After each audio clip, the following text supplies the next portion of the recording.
Hello everyone, Namaskar, Sawadee welcome you to the Rubber Industry NewsHour. This is a weekly online program for the global rubber industry organized by Technoviz. I welcome you all for this episode number 34, and today is in September 19th. So I welcome you all for this Rubber Industry NewsHour. In today's episode, we have a presentation by Dr. Varun Thakur from SI Group. He'll be presenting on the liquid phosphide antioxidant for synthetic rubber stabilization. So that is only the presentation in this episode. Before we get into the presentation, let me brief you about Technoviz, what we are doing, and so that you have an idea about our activities and services.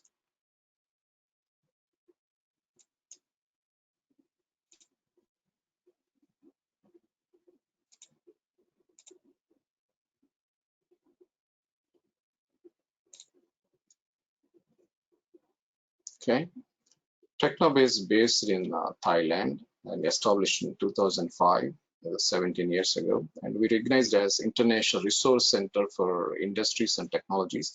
Our main focus, business focus, is always on professional education, and along with that, one is business services.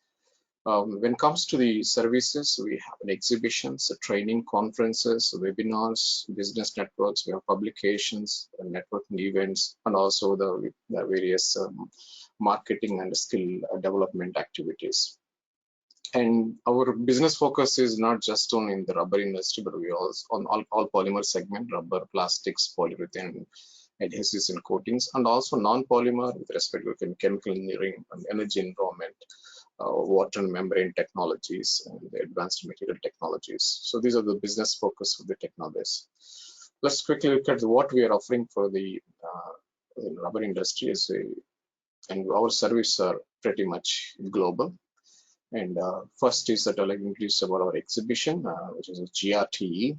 This is scheduled next year, 29th to 31st March in Bangkok. And the second event is the Middle East Rubber Expo. This is second edition, which is going to be the next year in November in Sharjah. It's near to Dubai. So this is a focus on the Middle East region. There are two exhibitions we organize in next year. Along with these exhibitions, we also host a rubber research and patents poster fair. We want to bring the research community to come together to showcase their research and innovations from their universities and research institutes. So it will be a huge knowledge source event, at the same time business opportunity, networking event for the rubber community. We offer online training programs and with rubber industry.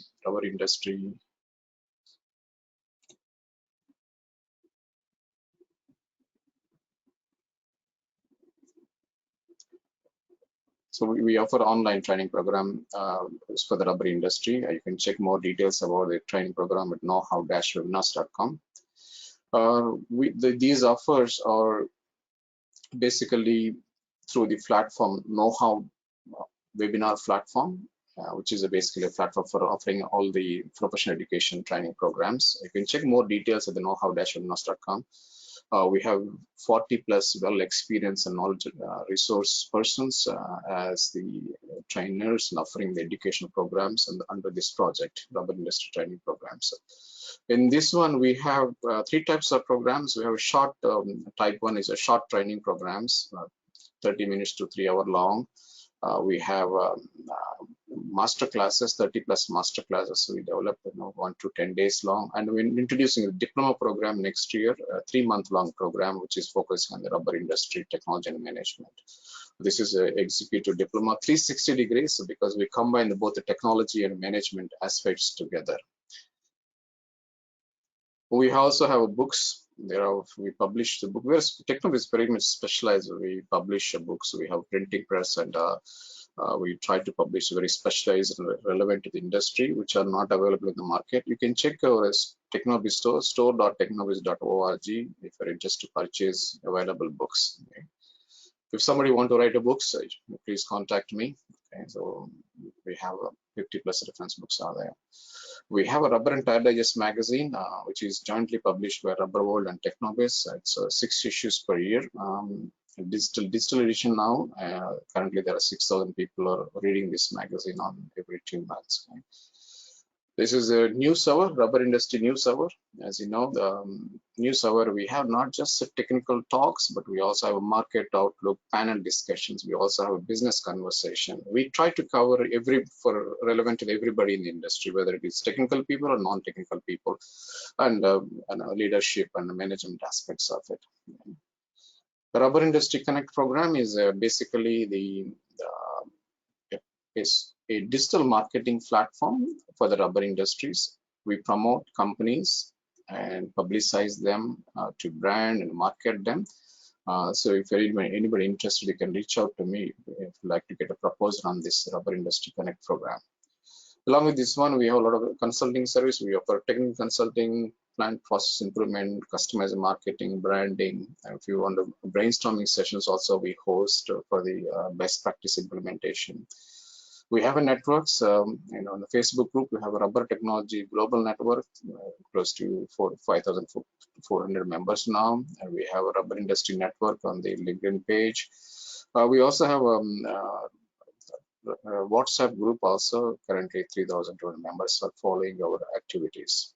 So, and our video platform is on YouTube and Technobit channel, and a lot of activities that we organize, host. We post them appropriately in our channel, and free to watch, like today's presentation, you can watch it on our Technobit channel as well. And we are offering the digital marketing services for the rubber industry, so feel free to reach out to me.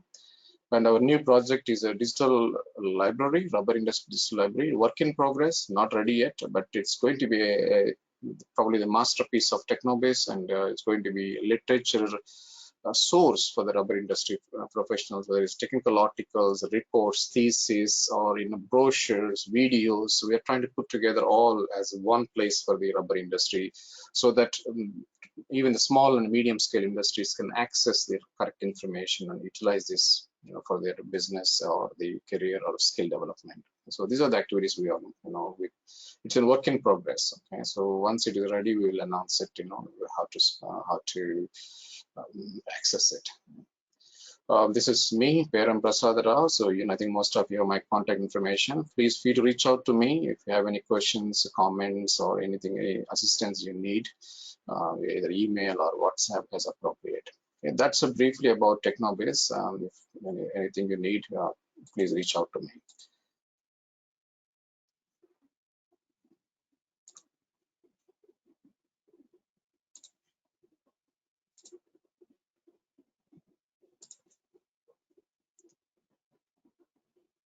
Before I start the session, let me introduce one more event, upcoming event, not by Technobase, but it's organized by the Indian Rubber Institute, IRC 2022, during the 24 to 26 November in Bangalore. It has a conference, workshops, exhibition. Please, it's a highly technical program, so please check it out, the details at the irc2022.com. Whether you want to register, there is also speaking opportunities also there, and workshops also there. Okay, that's about the introduction to the Technobase and other activities. Let's welcome you all to the episode number 34, Rubber Industry News Hour. As I mentioned to you, this is a Rubber Industry Tech Talk.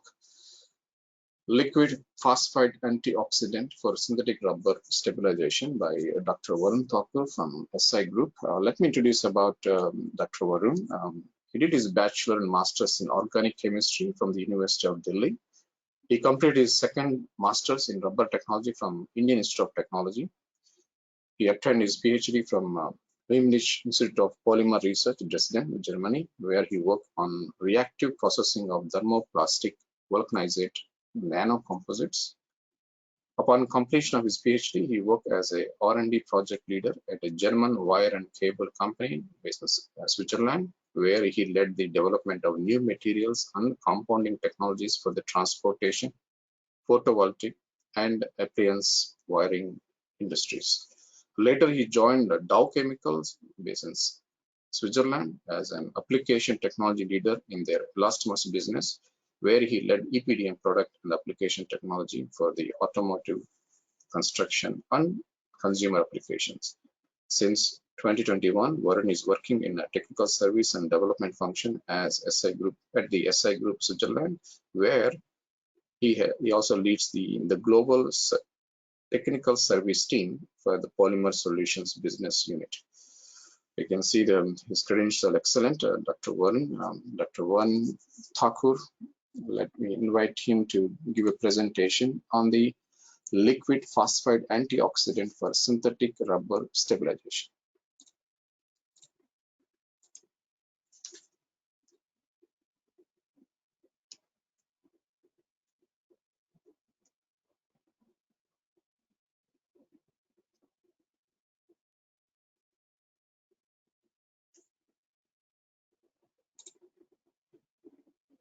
Thank you, Peram. Thank you so much. Good morning, good afternoon, good evening to everyone around the world.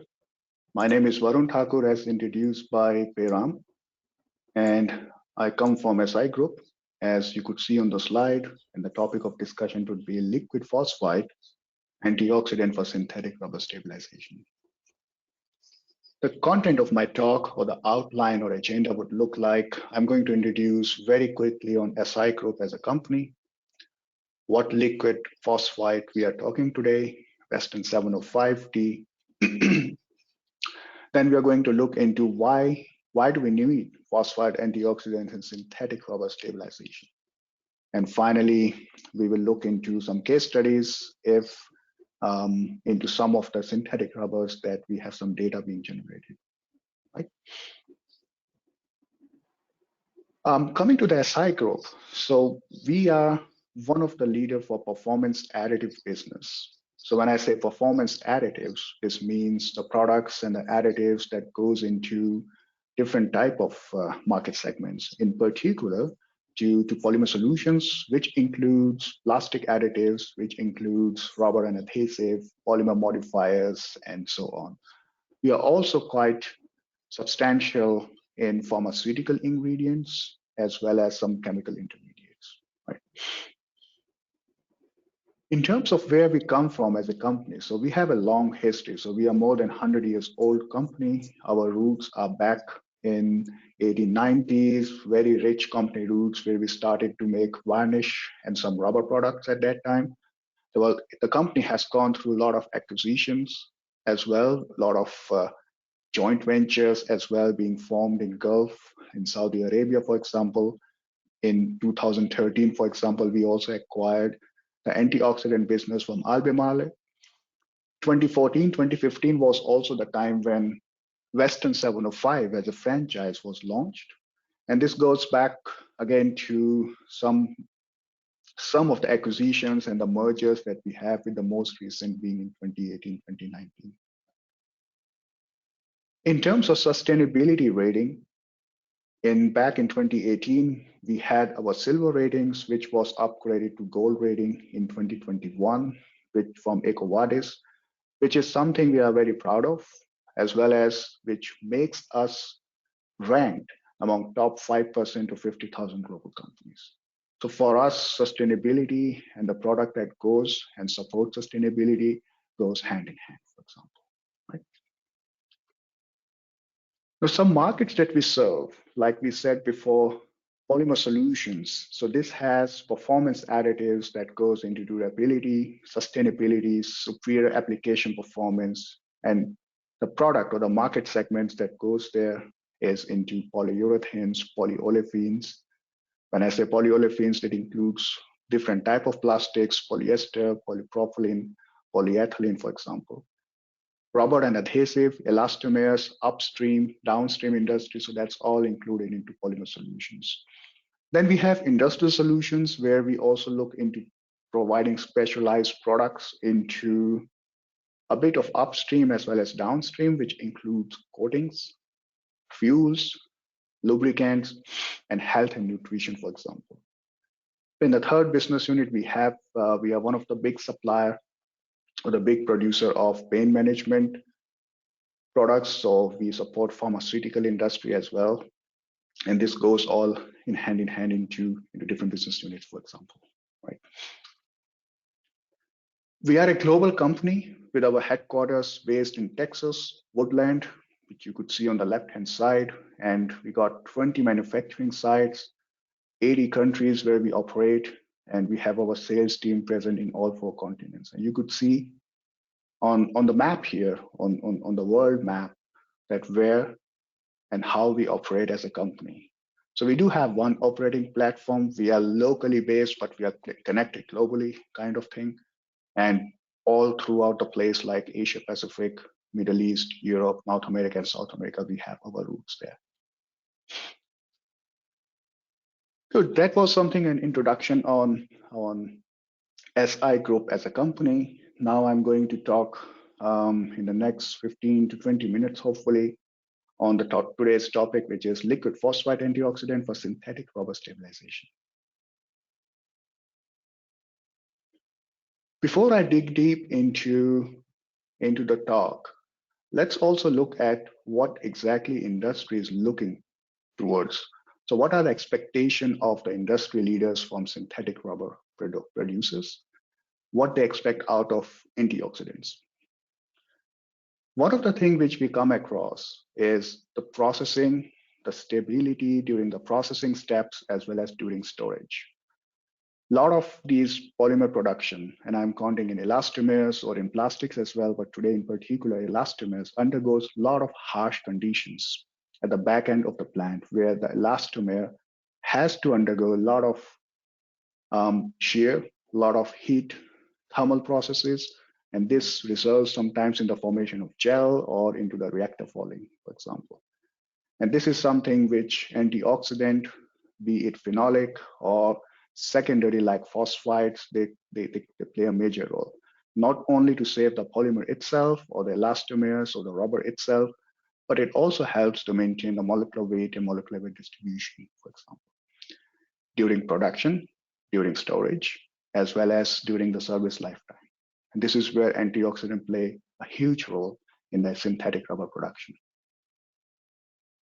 Sustainability, EHS friendly, food approval goes, I think it's today's on everyone's mind, right? So many traditional antioxidants which have been used in the industry for many decades, they are coming under increasing regulatory scrutiny. They even limit its use because you cannot use them in products which would go into applications where they are not allowed to be used. So which means the industry is looking for having new antioxidants which can avoid those issues, both from the production point of view, as well as the back end or the downstream customers' point of view, right? So this becomes extremely important from today's environment. A lot of these elastomers are being made through solution process as well as emulsion process, right? So there are technology which would be enabled by emulsion or through solution. Having everything in liquid does play a key role for improving manufacturing efficiency, for improving overall benefits in terms of handling, process control, and so on. So if you got liquid additives, which in turn relates to liquid antioxidant, it plays a key role for the synthetic rubber producers. In the end, everything has to be attractive value in use. So what you put in is also what you get out, right? So in principle, if you would like to have a premium product, if you would like to have the best in class product, you would also like to use best in class product as well, right?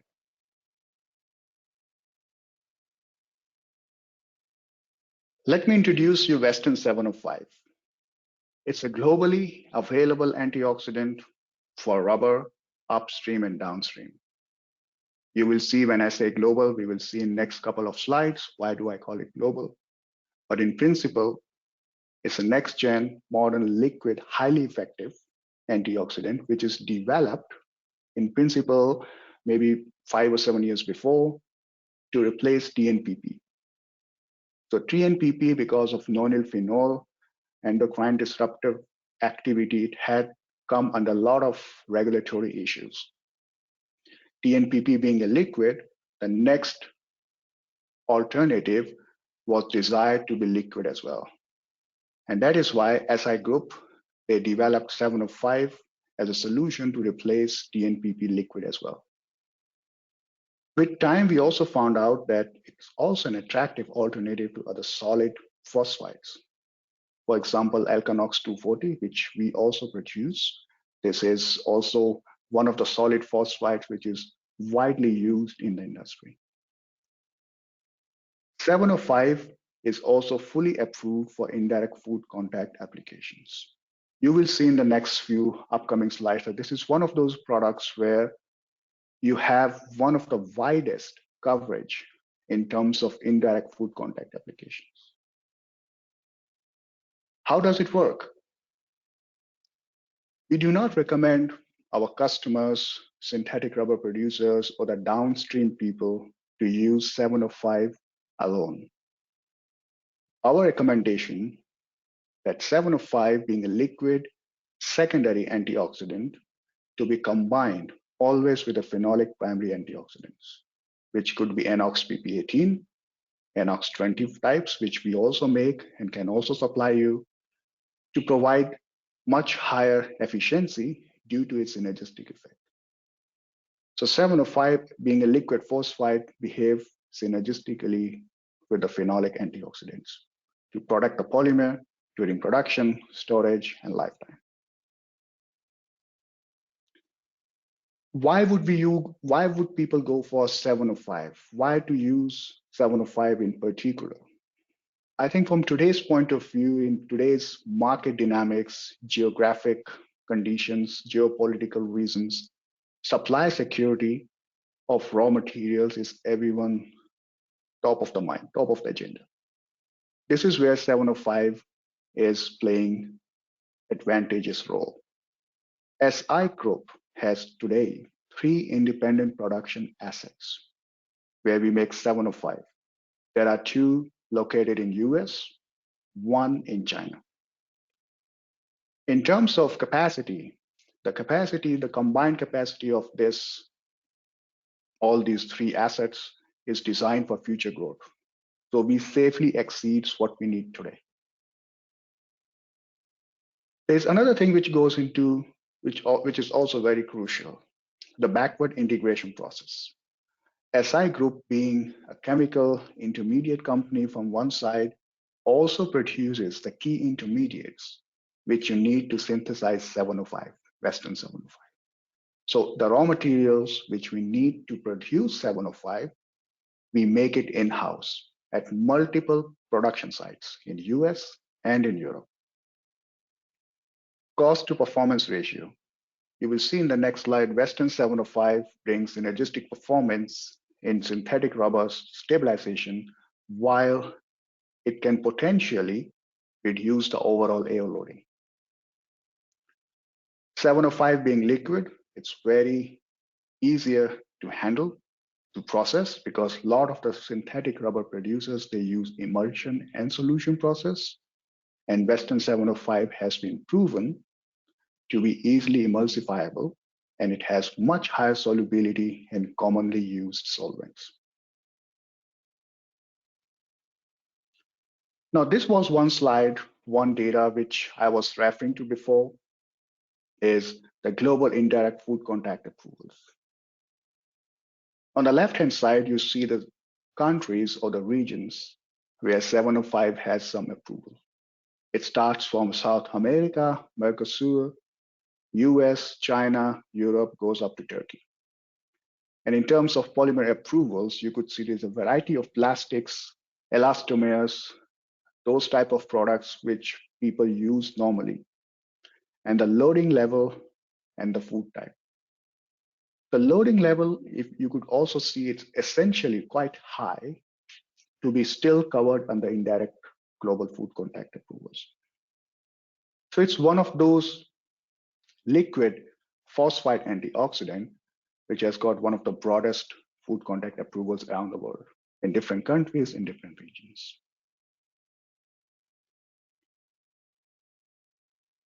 TNPP, so trinitrile nonyl phenol phosphide, was what it was developed for. On the right-hand side, you could see how it looks like. So Western TNPP and Western 705. We also produce TNPP ourselves. We call it Western TNPP. They look very similar. And this was one of the things which a lot of upstream elastomer producers, plastic producers, they told us we need it to look like TNPP, to behave like TNPP, but better than TNPP in performance and from regulatory point of view. And it was delivered exactly that. One thing which is also quite critical here is the phosphorus content in Western 705. Compared to TNPP and other solid phosphide antioxidants that are available and are used in the market, 705 has 20 to 25% higher phosphorus content. Phosphorus content is directly related to the antioxidant activity. So it has by default much higher reactivity compared to next best phosphides available in the market. On top of that, because of its nature and chemical composition, the odor, staining, and blooming is not an issue. The people get a lot of good performance data, which includes Mooney viscosity retention, as well as color protection. I'm going to talk very quickly on the role of phosphide. So why do people need phosphides and not just phenolic antioxidants? I'm sure you have seen this chemical reaction pathway many times before. I would still like to cover it. So if you look at polymer, you have hydrogen being available, which in the presence of heat, catalyst, shear, UV, forms a radical. Once this radical is formed, which is R star, it reacts with available oxygen and forms a peroxy radical. This peroxy radical can abstract another hydrogen from polymer chain and can form hydroperoxides. This is a rate determining step. Once this is happening, it goes into autocatalyst decomposition step. It forms into cycle 2, where hydroperoxide can be decomposed into alkoxy radical and hydroxy, which can abstract further hydrogen from polymer chain to form more radicals into the system. So you see it like a circle where once the radical, the first radical is formed, everything becomes automatic. This is where antioxidant comes into picture. Most of the people tend to use only phenolics, which is a good step as a first step, because phenols, hindered phenols as a primary stabilizer, they attack the oxygen center radicals, which in this case is peroxy and alkoxy on the left and right, and they neutralizes them. But if you look at neutralizes, it forms more hydroperoxides. So it forms more alcohol and it forms in particular more hydroperoxides, which means you are increasing the concentration of hydroperoxides, which can further catalyze the process of polymer degradation. So you are solving problem only half in a way, right? This is where phosphides comes into picture, because phenolics, they do not react with hydroperoxides. Phosphides, they react with hydroperoxides in particular. Neutralizes it to less harmful or unharmful substance, for example, ROH, which is alcohol. So overall, what you see here is you would need a combination of hindered phenols or primary stabilizers in combination with phosphide at specific loadings to make your system work, both in terms of process safety as well as thermal stability. And this explains why people should combine phosphides with phenolics, why they should not be used alone. Now let's look into some data. I'm going to share few case studies, very high level, in different rubbers, in different synthetic rubbers, how Western 705 plays a crucial role. Let's look at ESBR, immersion SBR rubber. What we are looking on this slide is the synergistic effects of Western 705 with phenolic antioxidants. On the left-hand side, we are looking at oven aging of ESBR at 100 degrees. 100 degrees is very high generally. So it was really made to suffer, right? It was made to see how much 705 can play a role there. What we are looking here is different antioxidant combination and oven aging of ESBR at different time intervals from 0 to 120 hours. And the bar graphs are the Mooney viscosity retention. The less variation, the better the antioxidant composition is. On the left-hand side, you see the three graph or the three segments where you see different type of antioxidants being used, different combinations, even TNPP in combination with styrenic phenols, which is quite widely used. What we look here, what we found out, there is a big variation in the Mooney viscosity retention when these type of compositions are being used. However, when Western 705 blend was used with phenolics, there was less variation. And this is something which is directly translated into more consistent viscosity, which means more consistent shelf life of the product. On the right-hand side, what we are looking is Tyrannic block copolymers, where you see the color retention. Besides Mooney viscosity retention in combination with phenolics, Western 705 also plays a crucial role in providing color retention in styrenic block copolymers. What we are looking here are three combinations: Western 705 with phenolic, Alkanox 240, 168 types of antioxidant with phenolic, TNPP with phenolic antioxidants. Phenolic antioxidant is kept constant, no change. It's the same at the same content. And it's clearly visible the differences 705 brings into the formulation. It clearly outperformed the other two phosphides. It was even able to reach the lowest change in color even after 7 days. So synergistic effect and high reactivity of 705 is clearly visible here.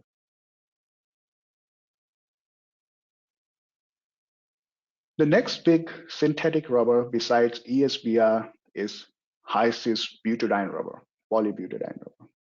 These are also quite widely used for tire industry, also in some other technical rubber goods. So they make a huge proportion out of synthetic rubber production in the world. What we are looking here is Mooney viscosity aging at 70 degrees and three different conditions. What we did here, we took the polybutadiene rubber as we received from a supplier. We milled it in different conditions. And this milling time and temperature and the shear forces was kept consistent. One was the polybutadiene rubber, which was available in the market, which you see on the left-hand side in the graph. Then we added 0.515% of Western 705. And there was another formulation where we doubled the Western 705 concentration to 0.3%. And the colors, the lines that you see there are the different time intervals for Mooney viscosity aging. It is clearly visible that there is quite significant variation in the Mooney viscosity for the milled high cis BR. As soon as we add 0.15% of 705, Western 705, that is the Mooney viscosity retention with time is greatly improved, which is further improved if you look at 0.3% Western 705. It's almost going as to have very good performance under very harsh conditions at different time intervals. So clearly, addition of 705 did play a crucial role for polybutadiene rubber. On the right-hand side, as I said before, it's not only the Mooney viscosity with phenolic antioxidant, the color of the product is also greatly improved by Western 705. And this is clearly seen on the right-hand side in the pictures, where you see day 0 and day 28. The first sample is without Western 705. You could see after day 28, significant yellowing happening, while the other two samples with 0.15 and 0.3% of Western 705, the color was greatly, I would say, improved or retained. So in principle, high cis BR containing Western 705 showed superior color retention compared to commercial high-cis PR. And this shows how important it is to combine phosphides with phenolic and how advantageous to have 705 as a liquid phosphide there.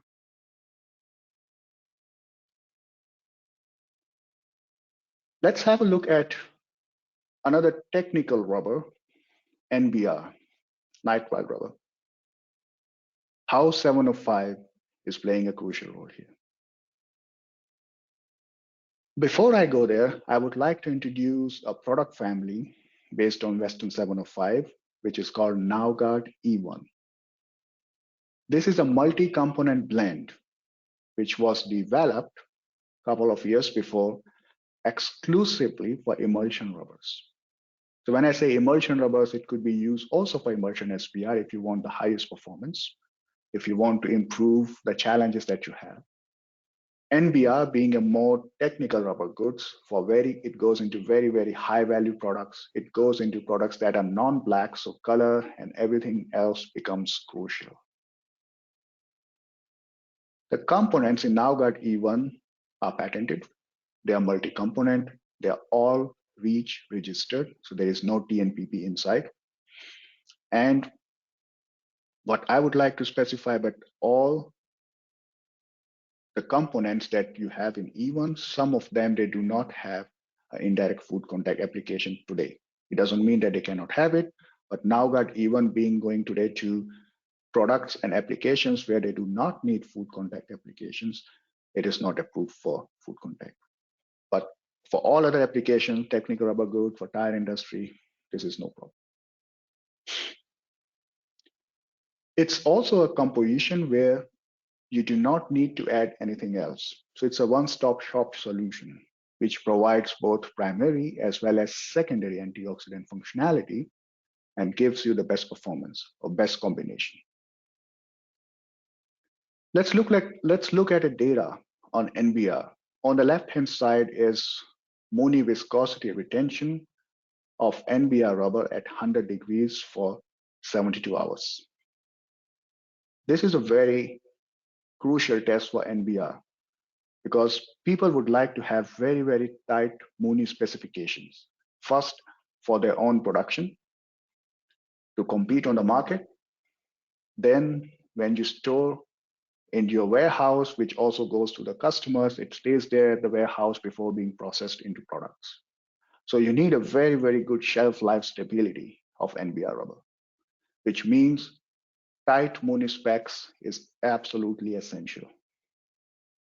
Today, the typical antioxidant being used is giving such type of performance only for a short period of time. You could see the blue curve on the graph. The Mooney viscosity fluctuations are quite big. As soon as you replace this with NowGuard E1, the Mooney viscosity retention becomes exponentially high.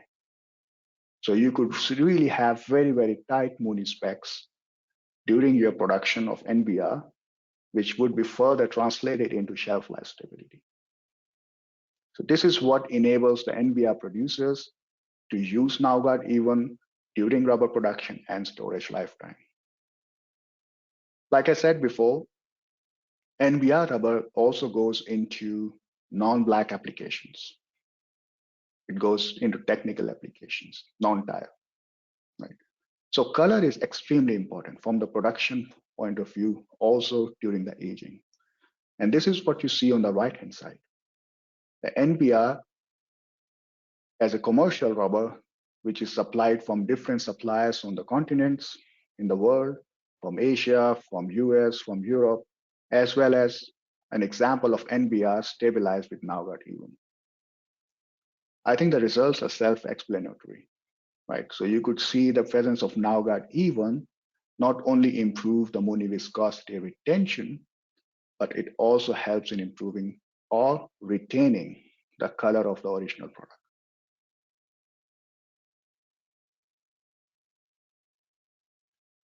I'm going to talk about also on Ebdm, synthetic rubber, which is another technical product technical rubber, which goes into technical applications, technical rubber goods, for example, right? Automotive sealing, under the hood, construction, consumer. There are many applications where EPDM goes as well. What we are looking here is synergistic effects of Western 705 with phenolic antioxidants. EPDM industry generally tends to use phenolic antioxidants alone. And this is what you see on the left-hand side, where the graph, which is the percentage change in complex viscosity of the control sample, which means it has only phenolic. Then you have 50-50 phenolic, one type of phenolic, which is used in industry in combination with 705, and different type of phenolic, which is also used in the EPDM industry with 705. And then there are also some formulations where you have only the same phenolic without 705. So what you see from the control sample, the blue one over there, which has no antioxidant, there is a small improvement, quite significant improvement when you have only phenolic. But if you look under the green and light blue bars over there, there is a significant improvement in complex viscosity when Western 705 is used in combination with phenolics. So the synergistic performance of Western 705 is clearly visible. The same goes on the right-hand side. EPDM rubber like NBR also goes into non-tire applications, which could be colored, which could be black as well. For example, TPV, or construction and consumer applications, molded products, for example. So color is also extremely important. And this is what we show in the right-hand side, the gas fading experiment, which is typical of an antioxidant performance to see how it is improving the performance in terms of color retention in the presence of NOx gases. So you clearly see that the 705 blend with phenolic outperform the only phenolic stabilized EPDMs in color change upon gas fading. So that's an added advantage of using Western 705, the liquid phosphide, in combination with phenolic within different type of synthetic rubbers. I will be soon concluding the slides. Before I conclude, I would also like to point out the derivatives of Western 705, which are available from us, which are commercial, which you can use as well to perform in the products. Western 800 series, in particular Western 802, Western 803. These are fully formulated liquid antioxidant solution for rubber and elastomer. When I say fully formulated, means it's combined with phenolic antioxidant with Western 705 at different ratios. 2-to-1 ratio for 802, 3-to-1 ratio for 803. And the advantage here is not that you only get you get the synergistic effects of phenolic and phosphide, which in this case is Western 705. It's also liquid. Plus, you do not have to worry about combining phenolic and phosphide and the back end of the plant, and you have to combine different type of products during the emulsion or solution process. So you get like a complete solution in this case. We also work with customers to make customized blends. If there is a good business case, we have a good potential, the product combination is performing very good, we can have a discussion as well. Then finally, NowGuard E1, which I showed before, 5 minutes before. It's a fully formulated liquid antioxidant solution for emulsion rubbers. I would not only see it for emulsion, I do see it also for solution rubbers. So if you have some challenges which you would like to solve, we can also look into this with NowGuard E1. Clearly, this is a premium product. Let me conclude now. The talk that we had in the last half an hour is what we talked about is how adding phosphide in combination with phenolics plays a crucial role during the synthetic rubber production. It improves and maintains thermo-oxidative processing, shelf life stability of the rubber, both during the production, storage, and at the customer site. When we talk about phosphide, I talked about Western 705 in particular is a next generation liquid phosphide antioxidant that outperform the commonly used phosphides on the market due to its product form, its very broad indirect food contact approvals, as well as its synergistic performance with the phenolics. We saw some case studies on a high level how combining Western 705 with different type of phenolics is beneficial for a variety of different synthetic rubbers. We looked on ESBR, we know for SSBR and functionalized SSBR, polybutadiene, styrenic block copolymers, Ebdm, NBRs, you name it. I also showed that a binary blends of Western 705 with Inox PP18 are commercially available. So if you would like to use one stop solution, we do have it. So we can supply you. NowGuard E1 is a complete AO solution to stabilize emulsion rubbers, ESBR types or NBR types, which are used by emulsion process. Nevertheless, I do see them as being used for solution rubber as well. With that, I would like to thank you for listening for today's Rubber Industry News Hour. And if we have some questions, I look upon Payam. Thank you very much. Thank you, Dr. Varun, for the excellent presentation. We have a couple of questions here. Please stand by.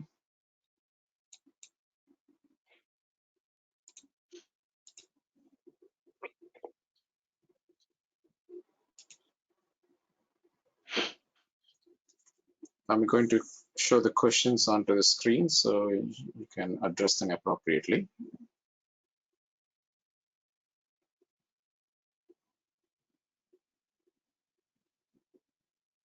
Okay, I see the question. Thanks, Piram. Let me read it out. How is Western 705 different to other phosphides? Well, I think I concluded that in my slide, right? So Western 705 first being a liquid phosphide. That's the number one differentiation, right? So there are a lot of phosphides which are liquid, for example, TNPP, but they are faced with regulatory challenges. So a lot of industries, a lot of regions, a lot of companies, they cannot use them. Then the other ones which are quite available is solid phosphides, which is where Western 705 being a liquid has an advantage. Then what we look is the phosphorus content of Western 705. Like I showed before, 20 to 25% higher than next best alternative, which means it has higher efficiency. It can be used at lower loadings, and it can be very effective and very efficient. So in combination with phenolics, it outperforms a lot of different combinations.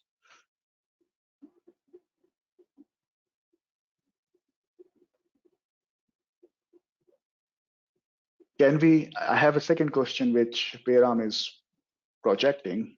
Can we completely replace our antioxidant package with Western 705? Yes and no. Yes, of course you can replace your antioxidant package with Western 705. And if we can have a discussion, why not? No, because if you only use Western 705, I would doubt that you will see the actual performance. So our recommendation to the rubber industry is always combine Western 705 with a phenolic antioxidant. We can, of course, have a discussion what type of phenolic antioxidants we suggest, in what ratios, at what concentrations we have to use. We have all those recommendations lined up.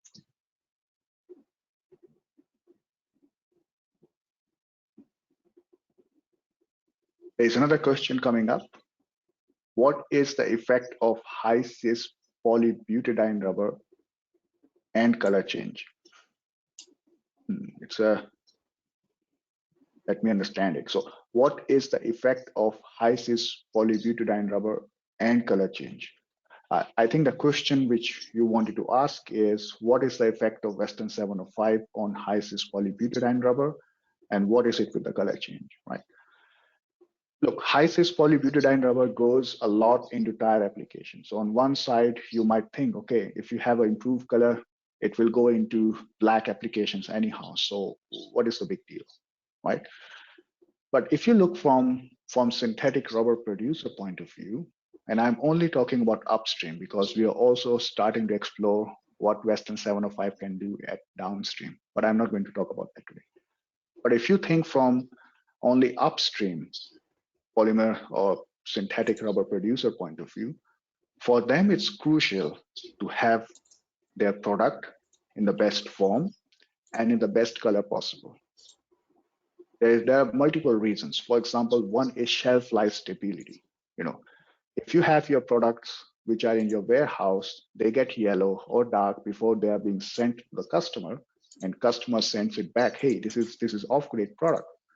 This is getting yellow. This is not how I was able to get it before. This is consumer perception as well on top, right? This is what the synthetic rubber producer, as well as the consumer or the customer in the end, they don't want to see it, right?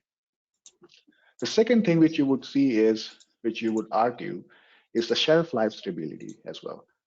A lot of synthetic rubber producers have 1 year of shelf life. They are also looking to extend it to 18 months, 2 years, whatever, right? So we have a lot of queries coming around. Color combination along with Mooney viscosity retention is crucial to get those high extended shelf life. Because if Mooney viscosity is going to be changed, the color will be getting different after 1 year. It's not acceptable at the customer. Okay. Warren, this guy is producing the food grade rubber balls. The one who asked this question. Yeah. Food grade rubber balls. Food grade rubber balls. Okay, that's an interesting combination, right?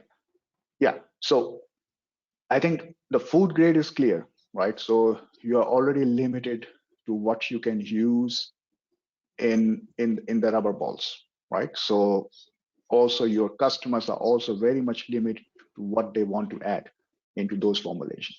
So having a product like Western 705 with a much broader indirect food contact application or approvals would certainly help in these type of applications, in my opinion.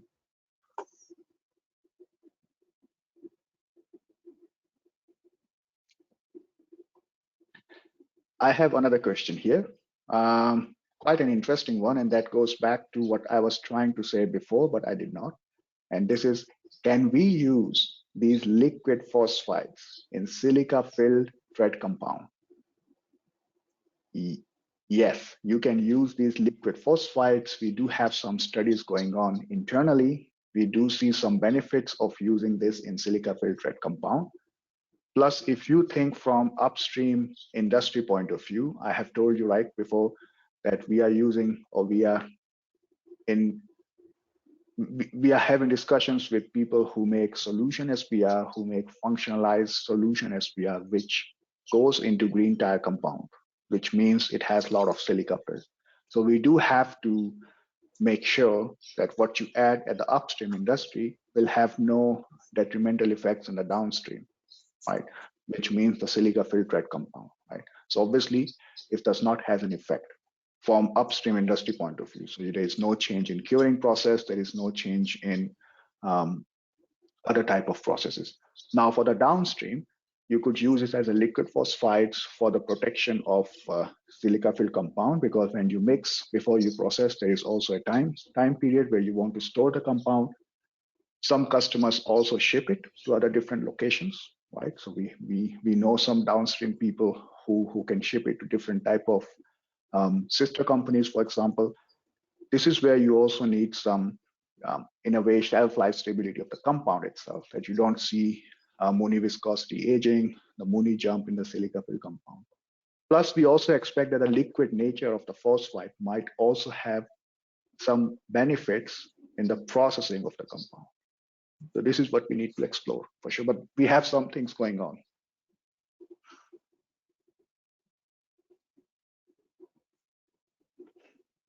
That's a good question. What is the recommended loading with phenolic antioxidant? Okay. It actually depends on what you want to achieve. Now, I know it's a very circular reply from my side, but what I meant to say is if the challenge that you have is more towards maintaining Mooney viscosity retention, or is it more towards color protection?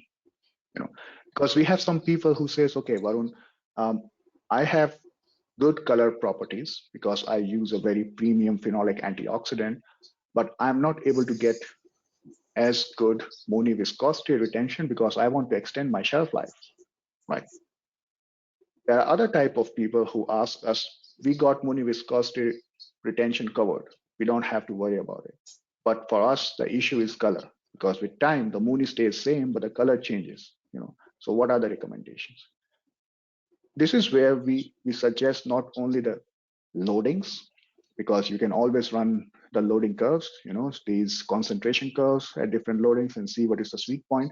But the ratio of phenolic with phosphide is more crucial. If you are looking into improving the Mooney viscosity retention, then our recommendation is to have 2 parts of phosphide and 1 part of phenolic. That's our recommendation. However, if you are looking to mainly improve the color properties, then our recommendation is 3 parts of phosphide and 1 part of phenolic. And that is where, if you remember the Western 802 and Western 803 blends, they goes in the same direction. So if you're looking for improved Mooney viscosity, we would recommend Western 802. If you're looking for improved color, we recommend Western 803.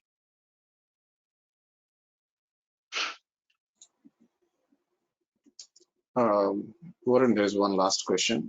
There is, what is hydrolytic stability means? Hydrolytic stability, yeah. So by default, phosphides are not so friendly with water, right? And water is being used extensively into the synthetic rubber production. Be it an emulsion rubber or a solution rubber, water is being used, right? On one side, you do want that the phosphide is being active, is being used up during the production process because you want it to be reacting as well. At the same time, save your phenolic for later. At the same time, you do not want to get it hydrolyzed because of the water involved. And that is why you saw in the presentation, we have the product called Western 705T, T for Tiger, for example. And T stands for, which we add in the Western 705, a hydrolytic stabilizing agent, right? Now, when we say hydrolytic stabilization agent, it does not stop the hydrolysis. It generally delay the onset of hydrolysis, right? Which means you will have sufficient time to run through your production process and your phosphide will be active. It will capture the radicals. It will save your phenolics for future use while not getting hydrolyzed before you want them to be.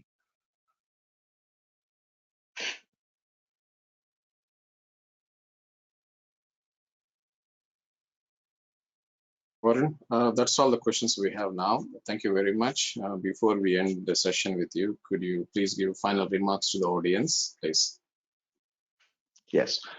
No, I would like to first of all thank Bayram, you and Technobase for giving this platform. I think it's a very useful platform for the rubber industry around the world, right? And I think it's extremely crucial for the rubber industry to stay in touch with each other, as well as to know what's going around in the world in terms of new developments, new products and technology. I will be also at International Rubber Conference with a paper. So if you are there, please pass by. I would like to see you and meet and have a discussion as well. If you have questions, please reach out to Peram. We can get in touch with each other, of course. And in the end, I just would like to thank you for your patience today and for some of you getting up so late in the evening, hopefully. And I hope you found it very useful. Appreciate it. Excellent. Thank you very much, Varun, for being part of this rubber industry news over today. It's an excellent presentation, very useful. I'm sure that the audience will be benefit out of this conversation and also the Q&A session. Thank you very much. Thank you. Thanks, Peram. Okay, guys, that's all the presentation we have for this episode.